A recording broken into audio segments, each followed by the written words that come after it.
ভিডিওটা ভাইরাল হয় নাই, সে এত টাকা কীভাবে পায়? তখন আমি চিন্তা করলাম যে না, এমন একটা অসহায় মানুষ, তাকে যদি আমি কিছু টাকা ম্যানেজ করে দিতে না পারি, সেটা আমি আসলে নিজেকে দোষী মনে করবো। তখন আমার কিছু পরিচিত লোক ছিল। দেখেন কত টাকা এখানে, দেখেন আপু, আপনি ভাবছিলেন কখনো? আসসালামু আলাইকুম সবাইকে। আজকে চলে আসলাম সেই কিডনি বিক্রি করা আপুটির বাসায়।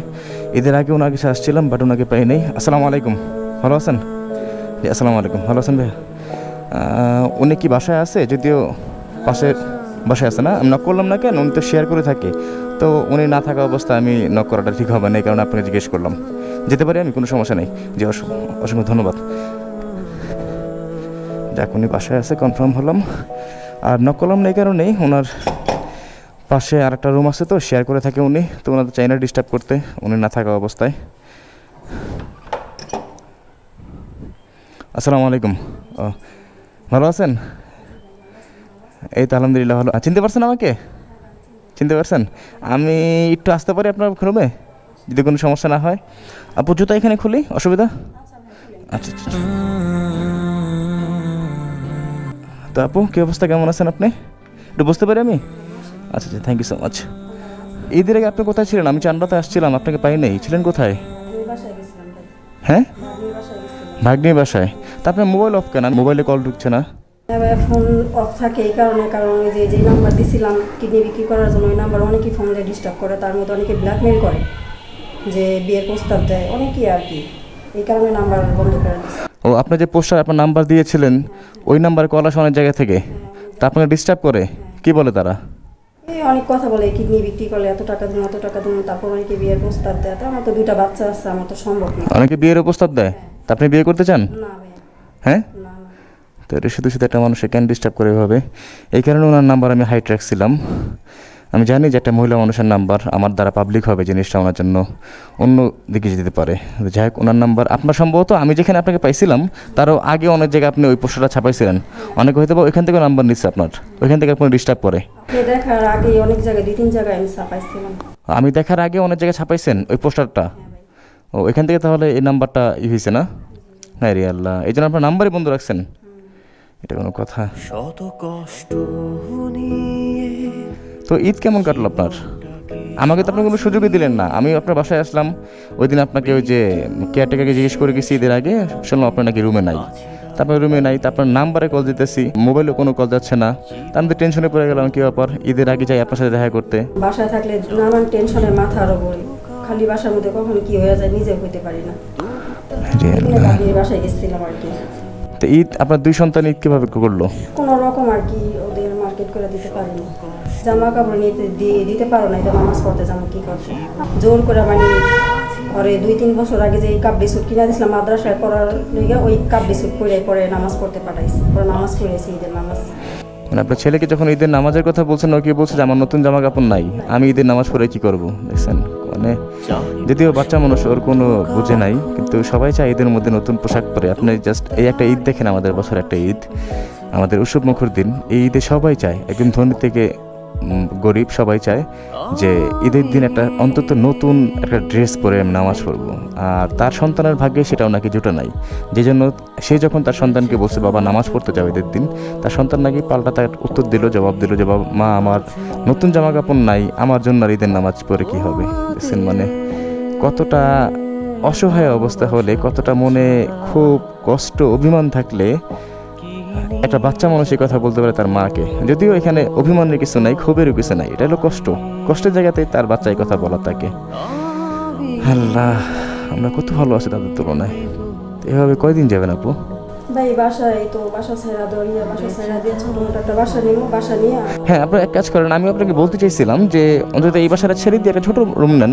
যেহেতু এই বাসা আমি ছাড়তে পারতেছিলাম, অনেক ছাড়ার চেষ্টা করছিলাম। ছাড়তে পারেন না কেন, সমস্যা কি? ভাই যাইতেছিল ও ও হ্যাঁ হ্যাঁ, বলছিলেন আমাকে ভাড়া বেজে গেছে বাসার। একটা টুকিটাকি বাসা বাড়ি কাজ দিয়ে মনে তো গার্মেন্টসের কাজ করবো, এই চিন্তা ভাবনা করতেছি। আপনি গার্মেন্টসে কাজ করতে পারেন তো? হ্যাঁ পারি ভাই, কিন্তু সমস্যা হলো আপনার ঋণের মধ্যে জর্জরিত অবস্থা চলে গেছেন। এখানে তো মোটামুটি অনেক টাকা বাসা ভাড়া বেজে গেছে। টাকার কারণে মানে বাসাটা ছাড়তে পারতাছি না বেশি ভাই। কি বাড়ি এলাকা আপনাকে চাপ দেয়? বাড়িওয়ালা না, বাড়িওয়ালা এমনি ভালো আছে, যতটুকু সামর্থ্য আর ইয়া করে। ও, মানে বাড়ির লোক আপনাকে সাহায্য করে? যাক আলহামদুলিল্লাহ, ভালো মানুষ পাইছেন। একটা দিন আমার ঘরে কিন্তু সেমাই চিনি কিছুই নাই, যতটুকু পারছে তার সামর্থ্য, আলহামদুলিল্লাহ লাখ লাখ শুকরিয়া, তারা আমার সাহায্য করছে। বাড়িওয়ালা। হ্যাঁ বাড়িওয়ালা। যাক আলহামদুলিল্লাহ। বাড়িওয়ালা আপনাকে ঈদের আগে বাজার সদাই করে দিছে? দেখ শুনে ভালো লাগলো, আল্লাহ তাকে বাঁচায় রাখুক। ভালো লাগলো শুনে যে আসলে এরকম মানুষের খুঁজে পাওয়া যায় না। তা আপনার ছেলে কোথায় এখন? ও একটু বাইরে গেছে। বাইরে গেছে? ও কি হোটেলে কাজ করে না? হ্যাঁ কাজের জায়গায় তো 4-5 দিন বন্ধ দিচ্ছে, এই কারণে আর কি। ও 4-5 দিন বন্ধ পাইছে ঈদের। ওকে ছোটো মোটো কোনো ব্যবসা ধরে দেওয়া যায় না আপু? হ্যাঁ বাড়িটাই চিন্তা ভাবনা করতেছি, আমি তো টাকা লেগে মানে ঘর বাড়ি আমি ঋণই দিতে পারতেছি না, আমি আমার ব্যবসা ধরানো কেমনে। তা আপনার যদি একটা কিডনি আমি কিনে নিতে চাই, বিক্রি করবেন? হ্যাঁ দিয়া দিন ভাই, দিয়া হ্যাঁ দিয়া দিন, কিডনি বিক্রি করার লেগে তো গেছিলাম। দিয়ে দিবেন না? হ্যাঁ ভাই, তাছাড়া তো আর কোনো ইয়ে দেখতেছি না। আরে আল্লাহ। তা আপু, আমার ঈদের আগে আপনার বাসায় আসা একটা উদ্দেশ্য ছিল, আজকে আপনার বাসায় আমার একই উদ্দেশ্যে আসা। যদিও আমি ঈদের আগে সফল হইনি, আপনাকে আমি পাই নাই, সেটা জানি না আমার ব্যর্থতা নাকি আপনার ব্যর্থতা। বাট আজকে যখন আপনার বাসায় এসে আমি আপনাকে পেলাম, আমি মন থেকে অনেক হ্যাপি, মন থেকে অনেক খুশি যে আপনাকে আমি আবার সরাসরি কাছে পেলাম। এই কারণেই, হ্যাঁ এই কারণে আপনি সম্ভবত জানেন না কী কারণে আসছি। আপনি ভাবতে পারেন যে অযথায় কথা বলতে আসছি। হ্যাঁ, অযথার মধ্যেই আল্লাহ তালা আপনার জন্য একটা বিশাল উপহার রাখছে, আর এই উপহার সম্ভব হয়েছে আল্লাহ তালা আমাদের মাধ্যমে করে দিছে। হ্যাঁ, আমরা জাস্ট ওসিলা। আপনার ওই কিডনির পোস্টটা দেখার পর আমি চিন্তা করলাম আসলে সবার পাশে এরকমভাবে দাঁড়ানো পসিবল না। আমার যতটুকু সামর্থ্য, আমার 2-4-5-10 হাজার টাকা এই পর্যন্ত সামর্থ্য আল্লাহ দিছে। তবে হ্যাঁ ইনশাল্লাহ পরবর্তী যদি কখনো দেয়, ইনশাল্লাহ ভবিষ্যতে আমি চেষ্টা করবো আপনাদের মতো মানুষের জন্য একাই কিছু করার জন্য। বাট এখন আমার ওই সামর্থ্য হয়ে ওঠে না যে সবার জন্য আমি একাই যথেষ্ট, এরকম না। যে কারণে সবার সাহায্য নিয়ে, সবার সহযোগিতা নিয়ে আপনার পাশে একটু দাঁড়ানোর চেষ্টা করছি, আর আল্লাহ তালা সেখানে আমাদের একটু সফল করছে। আজকে এই কারণে আসা, এখানে প্রায় 55,000 টাকা আছে আপু, এটা আপনার উদ্দেশ্যে আপনাকে দেওয়া। আর এই টাকাটা মূলত আমার না আপু, এই টাকাটা সম্পূর্ণ টাকাটাই মানুষ আপনাকে দিছে। আল্লাহ তালা আপনাকে নিরাশ করে নেই আপু, করছে? আপনি ভাবছিলেন কখনো? দেখেন কত টাকা এখানে, দেখেন আপু, আপনি ভাবছিলেন কখনো? হ্যাঁ, আপনি কান্না করবেন না প্লিজ, জাস্ট আপনাকে আমি বুঝাচ্ছি আপু। আরে আল্লাহ, আমি কান্না করতেছি। আল্লাহ। আপু, আপু শোনেন শোনেন শোনেন শোনেন, আমি আপনার ছোটো ভাইয়ের মতো, একটু শোনেন আপু।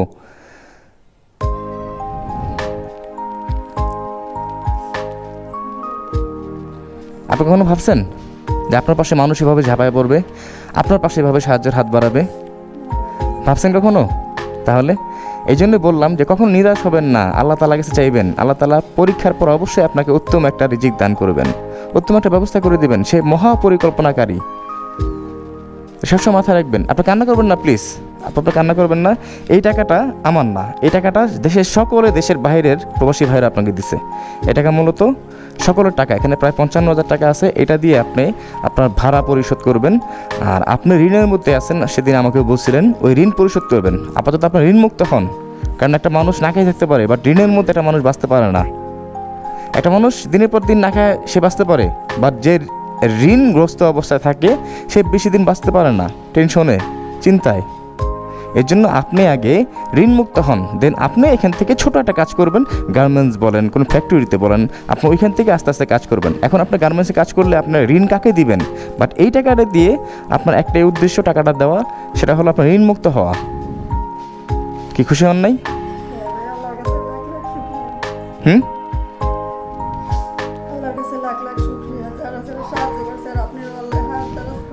আপনি কান্না করবেন না আপু প্লিজ, আপনি কান্না করবেন না। আপনি আরও আজকে খুশি থাকবেন, আপনার খুশির দিন না বলেন?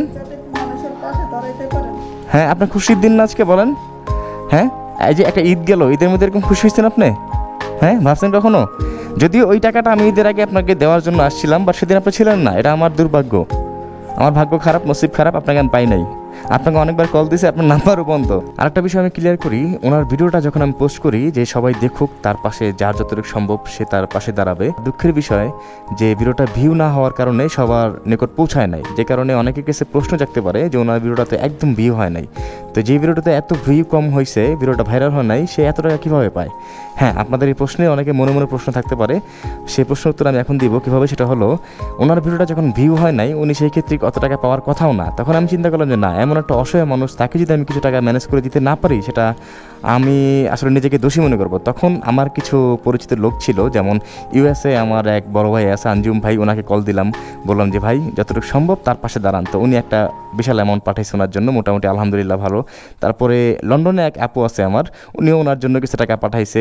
আরেকজনকে ফোন দিছে, উনিও কিছু টাকা পাঠাইছে। সবার টাকা মিলায়, আপনাদের টাকা মিলায় দেন উনি 55,000 টাকার মতো পাইছে। এই টাকাটা আপনি রাখেন আপু, এখানে প্রায় 55,000 টাকা আছে, গুনে নেবেন। রাখেন আপু, একটু গুনে নেবেন।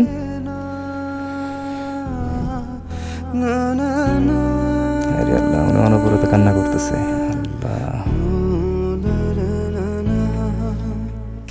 আপু আপনি কান্না করবেন না প্লিজ আপু, এই টাকাটা দিয়ে আগে আপনি ঋণ মুক্ত হন আপু, আগে ঋণ মুক্ত হন।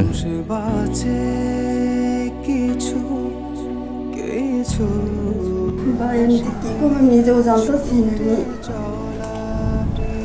আল্লাহর কাছে লাখ লাখ শুক্রিয়া যে আপনার মতো মানুষ আমার পাশে এসে দাঁড়াইছে, নয়তো আমি মরা ছাড়া আমার উপায় ছিল না। না না না, এটা কেমন কথা? আপনি সবসময় যখনই আপনি বিপদগ্রস্ত হবেন, যখনই একা হয়ে যাবেন, তখনই ভাববেন যে আমার সাথে মহাশক্তিশালী একজন আছে, মহাপরিকল্পনাকারী একজন আছে, যিনি আমাদের সৃষ্টি করছেন। বুঝতে পারছি আপনাকে? কখনো একা ভাববেন না নিজেকে, আর চেষ্টা করবেন 5 ওয়াক্ত নামাজ পড়ার চেষ্টা করবেন সবসময়। তো আপু অনেক কথা হলো, ভালো থাকবেন, আমার দেরি হয়ে গেছে। আসি আপু, হ্যাঁ ভালো থাকবেন। ওয়ালাইকুম আসসালাম, আসসালামু আলাইকুম।